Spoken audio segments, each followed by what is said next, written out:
Assalamualaikum warahmatullahi wabarakatuh. Waalaikumsalam warahmatullahi wabarakatuh. Ya, baik. Anak-anak, bagaimana kabar kalian hari ini? Baik. Alhamdulillah. Sebelum kita memulai pembelajaran, ya, saya kepingin ada satu orang yang pemberani untuk memimpin doa. Siapa yang berani memimpin doa? Ya, kita masing-masing doa mulai.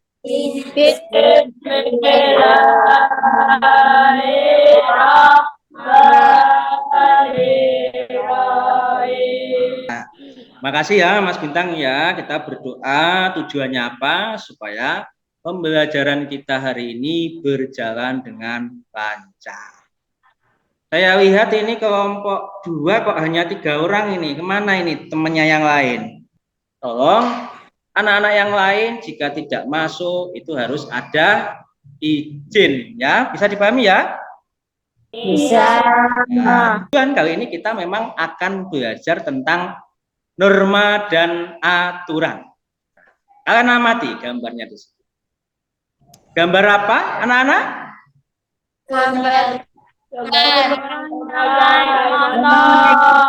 Gambar naik motor buah ini. Apakah perilaku yang dilakukan oleh anak-anak tersebut itu benar atau salah menurut kalian?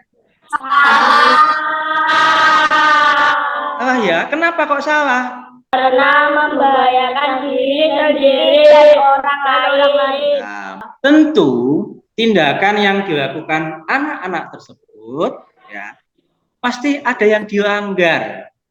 Ya, pasti ada yang dilanggar, ada aturan dan norma yang dilanggar. Jadi tujuan pembelajaran kita nanti, perhatikan kalau misalkan ada yang penting silahkan dicatat ya. Di tujuan pembelajaran kita nanti, kalian sebagai peserta didik itu mampu menganalisis dan menyajikan hasil analisis bentuk-bentuk sederhana norma dan aturan dalam kedudukannya, dalam kedudukan kamu ini sebagai anggota keluarga, sebagai masyarakat, sebagai anggota sekolah, dan sebagai bagian dari masa nanti. Kita akan belajar dengan menggunakan model pembelajaran problem based learning atau yang biasa disingkat dengan PBL. Ini nanti kita ada 5 langkah yang harus kita lakukan. Langkah yang pertama adalah orientasi kepada masalah. Masalah yang di sini nanti norma dan aturan yang kita pelajari ini mengandung 4 masalah. Yang pertama, sampai dicatat ya. Yang pertama itu apa pengertian norma dan aturan serta jenis atau macam-macam norma tersebut. Masalah yang kedua, bagaimana penerapan norma dan aturan itu di lingkungan rumah. Kemudian masalah yang ketiga, itu bagaimana penerapan norma dan aturan di lingkungan sekolah. Masalah yang keempat, itu kalian akan menyelesaikan permasalahan yaitu hubungannya dengan penerapan norma dan aturan di lingkungan masyarakat. Untuk langkah yang kedua, ya, ini mengorganisasikan kerja kalian. Ya. Oke, caranya bagaimana? Kalian harus memecahkan masalah-masalah kita tadi, ya, sesuai dengan pembagian kelompoknya masing-masing. Kelompok yang pertama, ya, itu mengerjakan masalah yang pertama. Kelompok yang kedua mengerjakan masalah yang kedua. Kelompok yang ketiga mengerjakan masalah yang ketiga, dan kelompok yang keempat mengerjakan atau menyelesaikan masalah yang keempat. Ya, baik. Kemarin kalian sudah Bapak kasihkan LKPD ya, lembar kerja peserta didik itu. Ya. Jadi kalian nanti akan bekerja berdasarkan LK yang sudah saya bagikan kemarin. Sudah ya? Baik. Kalau begitu kita lanjutkan ke langkah yang ketiga. Pada langkah yang ketiga ini, kalian nanti akan melakukan penyelidikan.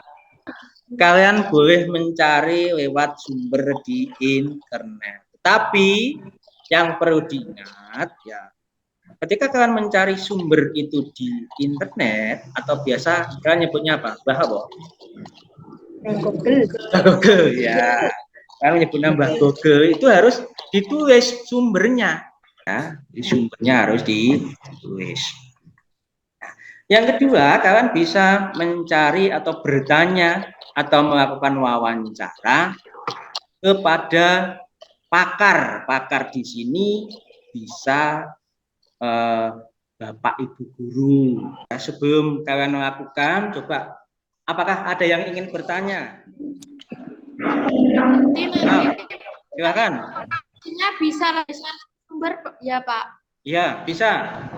Jadi betul sekali, bisa sekali ini kalian bisa mencari dari berbagai macam sumber.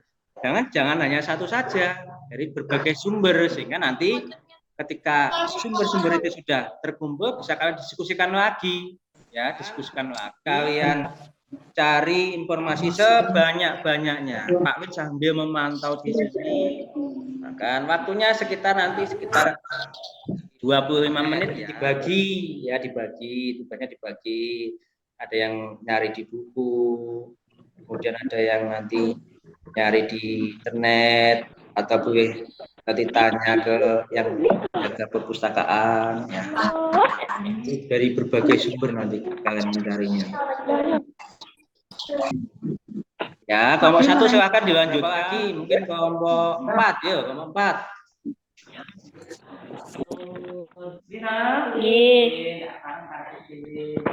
Oke, silakan kelompok 4. Masyarakat. Bila masyarakat ada kepentingan, bersih lingkungan, nggak usah malah. Terus jaga lisan, ada satu tata krama.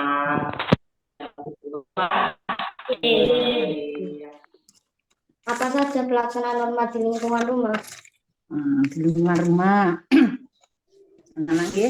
satu contohnya menjaga kebersihan rumah. Silakan yang lain mencatat kalau melakukan wawancara. Sebagian melakukan wawancara, sebagian mencatat. Menjaga kebersihan rumah. Yang kedua, kalau mau keluar minta izin lebih dahulu. Untuk selanjutnya, langkah selanjutnya adalah kalian hari ini akan mempresentasikan hasil diskusi kalian. Semua kelompok harus mempresentasikan hasil diskusinya. Kemudian kelompok yang lain bisa menanggapi. Silahkan kelompok 1 melakukan presentasi. Hasilnya di-share dulu. Assalamualaikum warahmatullahi wabarakatuh. Kami dari kelompok 1 dengan anggota Kurnia Zahra Amelia, Agustina Dwi Ramadhani, Olivia Saskia Putri, Muhammad Rifan Al-Faruq, Panji Fajar Gumilang.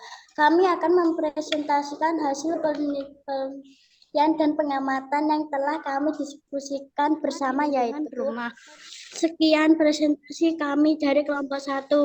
Silahkan kalau ada yang mau mengomentari atau bertanya atau memberikan masukan, silahkan. Apakah semua norma tertulis? Nah, itu ada pertanyaan dari kelompok 3, silahkan kelompok 1 bisa menjawab. Ada norma yang tidak tertulis, contohnya berpamitan ketika mau berangkat sekolah.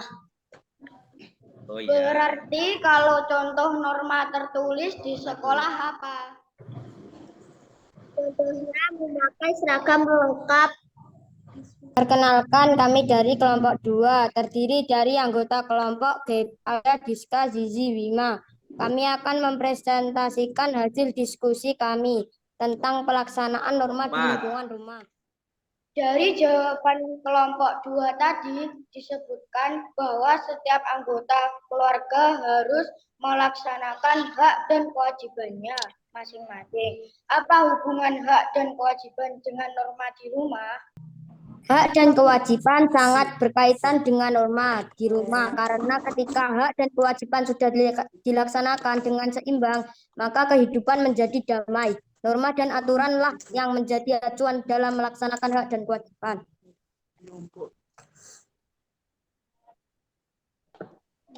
Silakan, kelompok 3. Assalamualaikum warahmatullahi wabarakatuh. Dari sumber Bu Ella. Tidak mencontek saat ujian. 2. Tidak membuat keributan di sekolah. Sekian presentasi dari kami, kelompok 3. Wassalamualaikum warahmatullahi wabarakatuh. Dari jawaban kelompok 3, ada satu jawaban yang menarik bagi kelompok kami, yaitu tidak menyuntik saat ujian. Apakah ini sudah dilakukan dengan baik oleh kelompok 3? Kelompok 4. Sudah siap kelompok 4 mempresentasikan hasilnya? Sudah. Silahkan share screen dulu.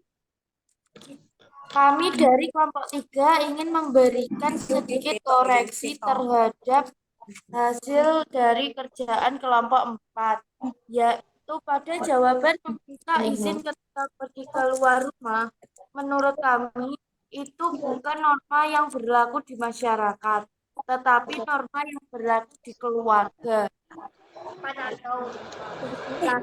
Baik, anak-anak tadi dari semua anggota kelompok sudah mempresentasikan hasil kerjanya, hasil menggali informasi, kemudian sudah didiskusikan secara bersama-sama dan sudah kalian tulis di lembar kerja kalian dan sudah dipresentasikan.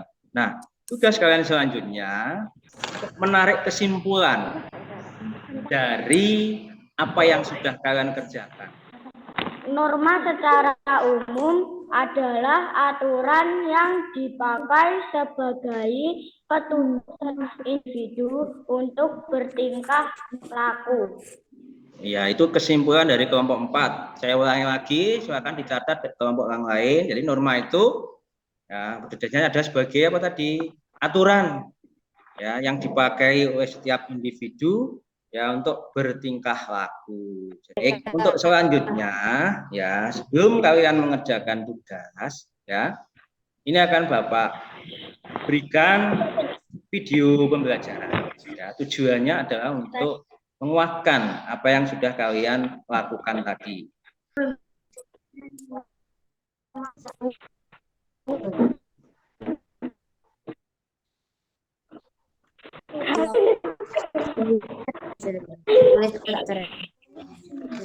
Ya, kalau sudah diperhatikan, jadi di lembar kerja mandiri itu ada 2 tugas. Ya, diperhatikan langkah bagaimana pengumpulannya, hasilnya nanti kalian foto, ya, kemudian kirim lewat WA. Ya, untuk selanjutnya, kita sudah melewati 4 langkah di sini. Ya. Langkah yang terakhir sekarang, langkah yang kelima, yaitu evaluasi dan pengalaman belajar. Nah, bagaimana menurut kalian proses belajar yang telah kita lewati hari ini? Apakah kalian itu didorong untuk berpikir kritis, kreatif, kolaboratif dan berkomunikasi?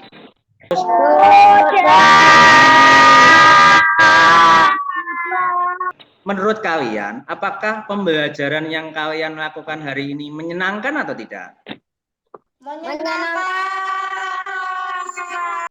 Baik, untuk pembelajaran hari ini, ya langkah demi langkahnya sudah kita lalui bersama. Oke, silahkan satu orang memimpin doa. Sebelum mengakhiri pelajaran, marilah kita berdoa menurut agama masing-masing. Berdoa mulai. Terima kasih Mas Gabriel. Ya, untuk pertemuan selanjutnya silakan nanti dibawa buku matematika ya, karena kita untuk pertemuan berikutnya membawa buku matematika ya, mempelajari tentang bilangan bulat. Hari ini saya akhiri, ada kurang lebihnya Bapak minta maaf. Assalamualaikum warahmatullahi wabarakatuh.